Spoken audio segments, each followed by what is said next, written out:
Outro destaque: Polícia Federal indiciou nesta quarta-feira mais 3 militares por suspeita de envolvimento no suposto plano golpista de 2022. O tenente da reserva Aparecido Andrade Portela, o coronel Reginaldo Vieira de Abreu e o tenente-coronel Rodrigo Bezerra de Azevedo se juntam a Jair Bolsonaro e outras 36 pessoas que são alvos da Polícia Federal. O presidente do PL, Valdemar Costa Neto, que foi incluído nessa lista, foi ouvido nesta quinta-feira pela corporação sobre a suposta trama.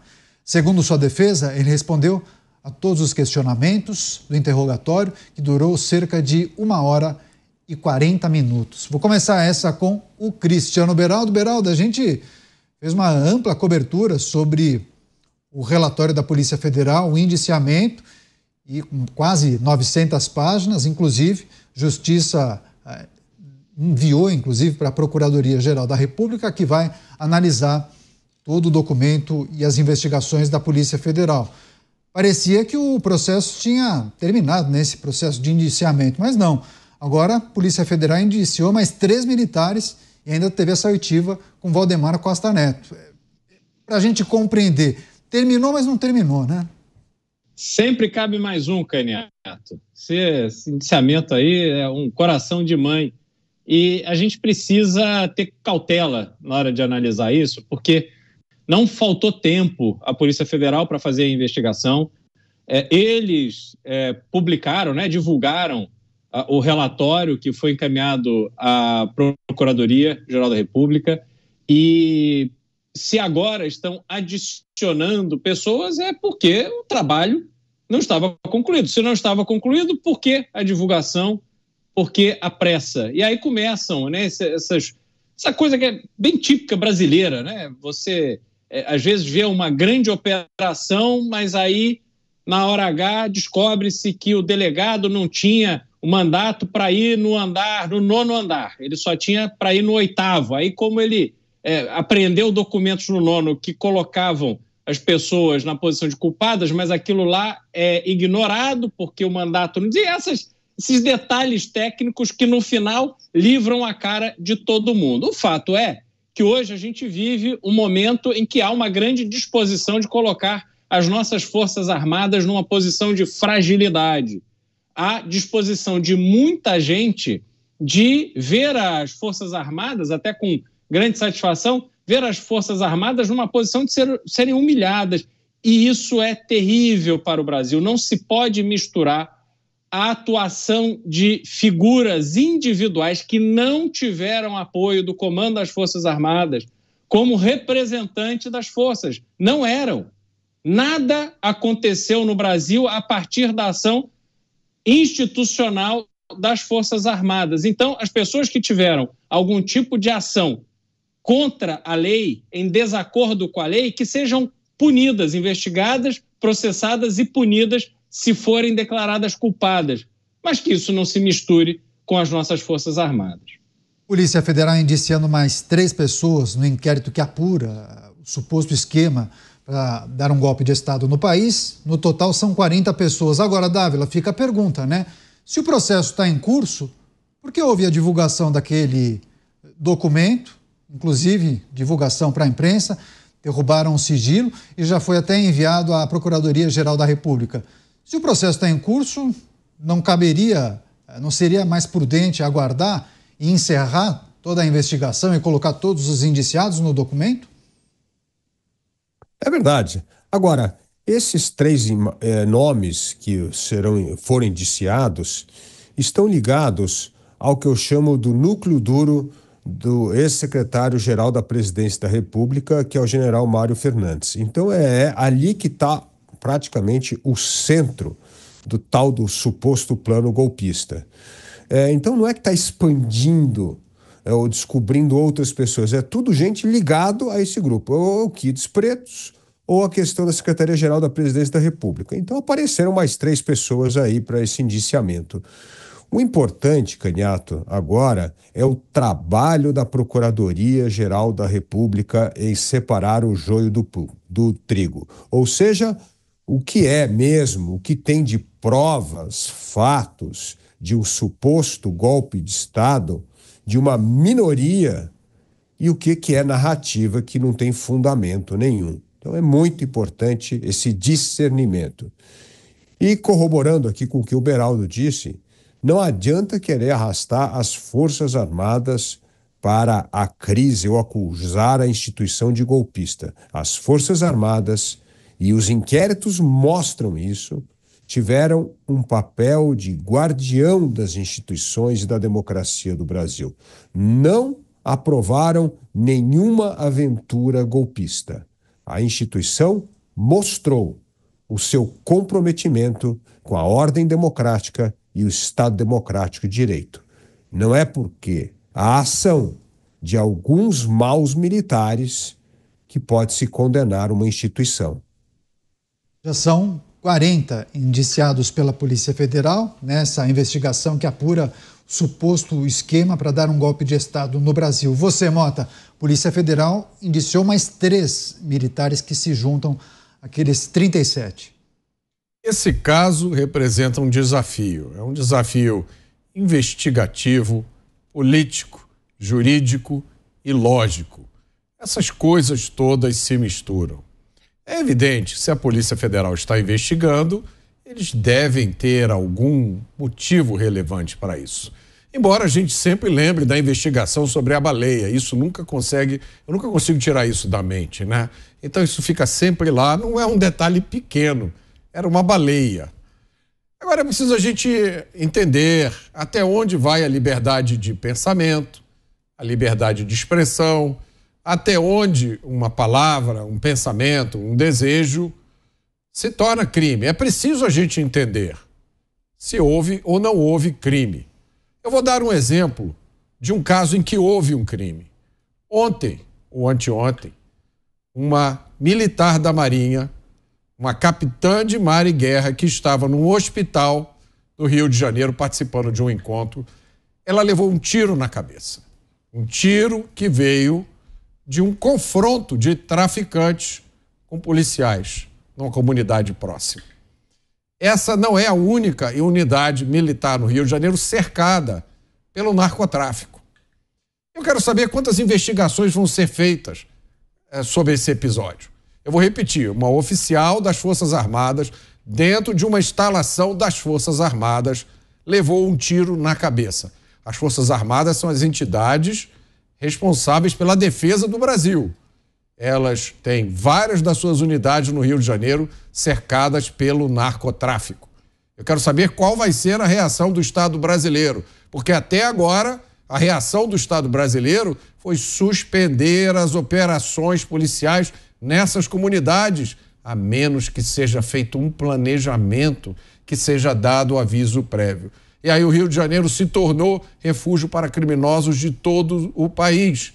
E uma oficial da Marinha, uma capitã de mar e guerra, levou um tiro na cabeça dentro de uma instalação militar. Eu quero saber o que é que vai resultar desse crime.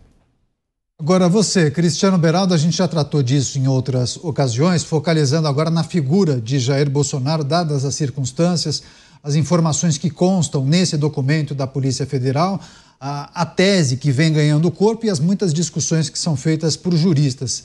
Você vê chances robustas de uma detenção provisória de Jair Bolsonaro, Cristiano Beraldo? Eu me lembro que talvez há uns 2 meses havia essa tese de que isso poderia acontecer a qualquer instante. Só que houve um arrefecimento, né, dessa ideia de que uma prisão, uma detenção de Jair Bolsonaro poderia ser determinada pela justiça.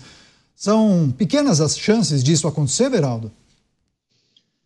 Olha, Caniato, como estamos no Brasil, esse Brasil estranho, onde decisões são tomadas e a gente não consegue entender muito bem por quê, é difícil dizer qual é o caminho que essa investigação vai tomar no que se refere a Jair Bolsonaro.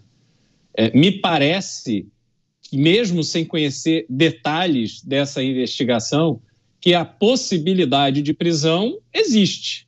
Agora, se será agora, se vai acontecer só em 2026, se terão elementos ali para realmente mostrar de forma inequívoca que o ex-presidente estava envolvido nessa preparação de um golpe ou dessa tentativa de manutenção do governo no poder, aí a gente tem que conhecer mais os detalhes dessa investigação. Agora, o problema do ex-presidente Jair Bolsonaro não está só neste caso dessa investigação aí de tentativa de golpe de Estado, né? Tem outras investigações, o Mota sempre cita aqui a questão da baleia, que já foi resolvida, mas tem outras questões como joias, tem a tal reunião com os embaixadores que o deixou inelegível, mas isso ainda tem um caminho a seguir.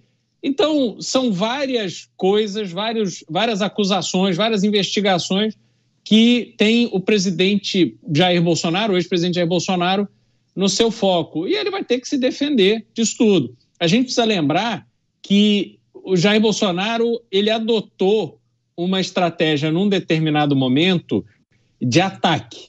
Então, parecia que ele estava optando por não por uma defesa, né, uma estratégia de defesa que provavelmente recomendaria o silêncio, a discrição, e ele foi para o ataque apostando numa solução política, em manter a sua relevância política para que então houvesse aí algum tipo de contenção, de algum ímpeto de prendê-lo. Mas, se não me engano, 1 semana ou 10 dias, o mesmo Jair Bolsonaro, durante uma live, pediu, por favor, encarecidamente ao senhor ministro do Supremo Tribunal Federal, Alexandre de Moraes, ao excelentíssimo senhor presidente da República, Luiz Inácio Lula da Silva, palavras dele, que, por favor, considerassem gentilmente a questão da anistia como uma forma de virar a página, começar um novo livro.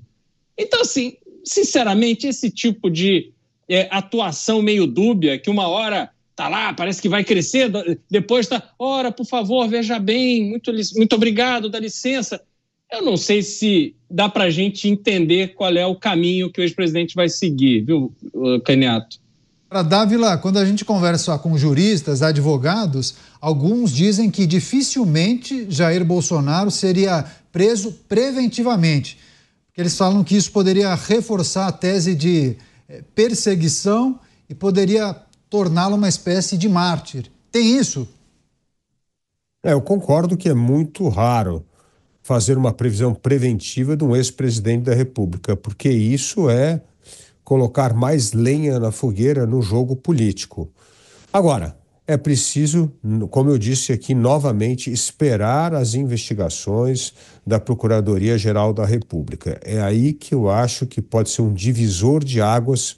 Para que lado isso vai? Se vai para o lado da absolução, porque não há um envolvimento direto do presidente em nenhuma tentativa de suposto golpe, ou se há uma participação mais direta e enfática se houver provas para isso. Então, acho que essa é a questão central que pode definir esse futuro de prisão ou não de Bolsonaro. Agora, nós precisamos ter paciência e esperar os fatos e a postura da Procuradoria-Geral da República. Programa Os Pingos nos Is, recebendo as pessoas que nos acompanham pelas emissoras de rádio, a notícia em destaque: Polícia Federal indiciando mais 3 militares por suposto plano de golpe de Estado, e também Valdemar da Costa Neto, presidente do Partido Liberal, que integra a lista dos indiciados, foi ouvido hoje pela corporação. Quer fechar você, Mota, as perspectivas para Jair Bolsonaro quando a gente olha para esse indiciamento, essa investigação feita pela Polícia Federal, apreciação sendo feita pela Procuradoria-Geral da República, que deve emitir um parecer sobre esse documento da PF em fevereiro? Eu confesso que eu fico intrigado com o otimismo do Dávila. Eu acho que o Dávila deve ter acesso a alguma informação que a gente não tem, porque diante do panorama que a gente está vendo, eu realmente não vejo nenhum motivo para otimismo. Eu acho que o momento em que a gente poderia esperar racionalidade nas decisões, nos pareceres, já passou há muito tempo. O que a gente tem visto nos últimos meses não nos autoriza a ter esse otimismo aí do Dávila, mas, enfim, vamos aguardar até fevereiro para ver qual vai ser o resultado. Otimismo a gente vê por aqui, Dávila, é isso? Não é otimismo, é entendendo o passado do Gonê como uma pessoa que sempre teve uma postura técnica. Eu não acho que o próprio Mota disse que nós sempre precisamos olhar para o passado dos nossos candidatos, precisamos olhar para o passado dos nossos homens públicos. E olhando para o passado do Gonê, ele é uma pessoa de valores sólidos e de uma postura técnica. Pode ser que mude, pode ser que vire uma pessoa mais política, com uma decisão política, pode ser, mas não é o que a história dele mostra. Então, o meu otimismo é baseado na trajetória de Gonê, uma pessoa técnica, de valores e que está disposto, ao meu ver, a salvar a democracia e não a jogar mais lenha na fogueira. Por isso, vamos aguardar o parecer da Procuradoria-Geral da República em fevereiro ou março. Só para arrematar, Beraldo, queria só trazer a sua impressão sobre essa nova oitiva com Valdemar da Costa Neto. Ele integra aquela lista dos indiciados, foi ouvido hoje pela Polícia Federal. Agora, se o documento da Polícia Federal já foi enviado após a determinação da Justiça à Procuradoria-Geral da República, quais revelações Valdemar Costa Neto deve ter oferecido à Polícia Federal? Será que teremos um documento complementar, Cristiano Beraldo? Não, acho difícil. Me parece que a estratégia da defesa do presidente do PL, Valdemar da Costa Neto, foi no sentido de explicar o seu comportamento ao longo daquele processo. Eu não me lembro do Valdemar da Costa Neto dar declarações radicais e tá ali imbuído no movimento, como a gente viu ali em algumas circunstâncias e tal, pessoas com uma manifestação mais radical, ou sugerindo, né, que alguma coisa aconteceria.